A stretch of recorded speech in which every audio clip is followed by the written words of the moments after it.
সবাইকে আমার ইউটিউব চ্যানেলে স্বাগত। আজকে আলোচনা করব তোমরা যারা ক্যালকাটা ইউনিভার্সিটির আন্ডারে সেমিস্টার 4 কিংবা সেমিস্টার 6-এ পড়ছো এবং তোমাদের ইতিহাস রয়েছে, যারা সেমিস্টার 4-এ ইতিহাস অনার্সে পড়ছো, তোমাদের ডিএসসিসি 7 যে পেপারটা রয়েছে সেটা হলো হিস্ট্রি অফ ইন্ডিয়া 1206 থেকে 1526। সেই একই পেপার রয়েছে যারা এমডিসি কোর্সে সেমিস্টার 4-এ পড়ছো এবং তোমাদের ইতিহাসের সিসি 5 যে পেপারটা রয়েছে সেটাও কিন্তু হিস্ট্রি অফ ইন্ডিয়া 1206 থেকে 1526। এবং যারা সেমিস্টার 6-এ এমডিসি কোর্সে পড়ছো, তোমাদের মাইনর 5 বা MN5 যে পেপারটা তোমাদের রয়েছে সেটাও কিন্তু হিস্ট্রি অফ ইন্ডিয়া 1206 থেকে 1526। এই ডিএসসিসি 7 কিংবা সিসি 5 কিংবা MN5 ইতিহাসের একই পেপার, হিস্ট্রি অফ ইন্ডিয়া বা ভারতের ইতিহাস 1206 থেকে 1526। এই পেপার থেকে একটা গুরুত্বপূর্ণ 20 নম্বরের প্রশ্নের উত্তর আজকে ভিডিওতে দেব, তোমরা প্রথম থেকে শেষ পর্যন্ত দেখতে থাকো। মধ্যযুগীয় বাংলার রাজনৈতিক ও সাংস্কৃতিক ইতিহাসে ইলিয়াস শাহের অবদান আলোচনা করো। এই একই প্রশ্ন যদি পরীক্ষাতে আসে, বাংলার ইতিহাসে ইলিয়াস শাহী বংশের রাজনৈতিক ও সাংস্কৃতিক কৃতিত্ব বা অবদান আলোচনা করো, একই উত্তর। ইলিয়াস শাহী বংশের প্রথম সুলতান ছিল কিন্তু ইলিয়াস শাহ। এরপরে তোমাদের ইলিয়াস শাহ ছাড়াও ইলিয়াস শাহী বংশটার নাম কিন্তু ইলিয়াস শাহী এবং প্রথম যিনি সুলতান ছিলেন বা শাসক ছিলেন তিনি কিন্তু ইলিয়াস শাহ। ইলিয়াস শাহ ছাড়াও আরও বেশ কিছু কিন্তু শাসক এই ইলিয়াস শাহী বংশের রয়েছে। তাই যদি রাজনৈতিক গুরুত্ব এবং সাংস্কৃতিক গুরুত্ব পরীক্ষাতে আসে, যদি ইলিয়াস শাহী বংশের আসে, সেক্ষেত্রেও তোমরা পুরো উত্তরটা লিখতে পারবে। এবং তোমাদের যদিও শুধুমাত্র ইলিয়াস শাহের অবদান আসে, তাও উত্তরটাকে এমনভাবে লিখে দিয়েছি তোমরা উত্তরটা পড়লে বুঝতে পারবে প্রথম যিনি সুলতান ছিলেন তার কৃতিত্ব লেখার পাশাপাশি অন্য যেসব সুলতান বা শাসক ছিলেন তাদের কৃতিত্ব কিন্তু লেখা রয়েছে।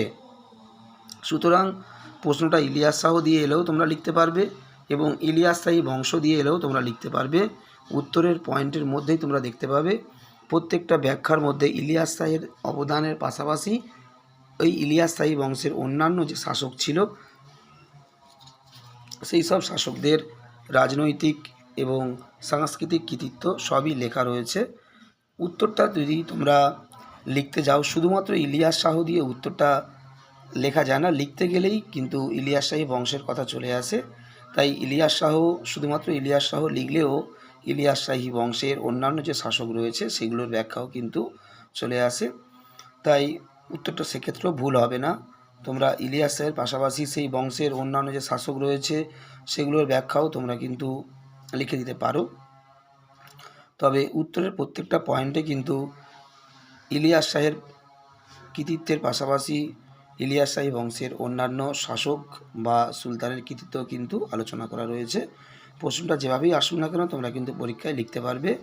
খুবই ইম্পর্টেন্ট প্রশ্ন। তোমাদের বড় প্রশ্নগুলো সাধারণত 10 কিংবা 20 নম্বরের আসে, এছাড়া তোমাদের 5 নম্বরের প্রশ্ন থাকে। প্রথমেই তোমাদের রাজনৈতিক কৃতিত্ব দিয়ে দিয়েছি, এরপরে থাকছে তোমাদের সাংস্কৃতিক কৃতিত্ব বা গুরুত্ব। তোমাদের এই সিসি পেপার সিসি 5 থেকে বা ডিএসসিসি 7 বা MN5 থেকে ইতিমধ্যে কিন্তু অনেক প্রশ্নের উত্তর দেওয়া হয়ে গেছে।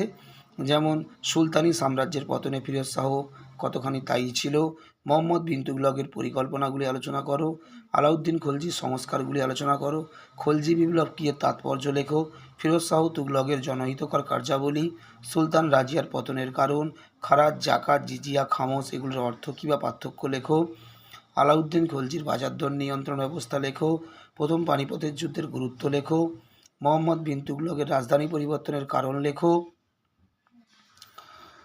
দিল্লি সুলতানি কি ধর্মাশ্রয়ী রাষ্ট্র ছিল আলোচনা করো, বিজয়নগর এবং বাহমনি রাজ্যের সংঘর্ষের বা দ্বন্দ্বের বা সংঘাতের কারণগুলি কী ছিল, ইলতুৎমিশকে দিল্লি সুলতানির প্রকৃত প্রতিষ্ঠাতা বলা হয় কেন বা বলা যায় কেন বা বলে কেন।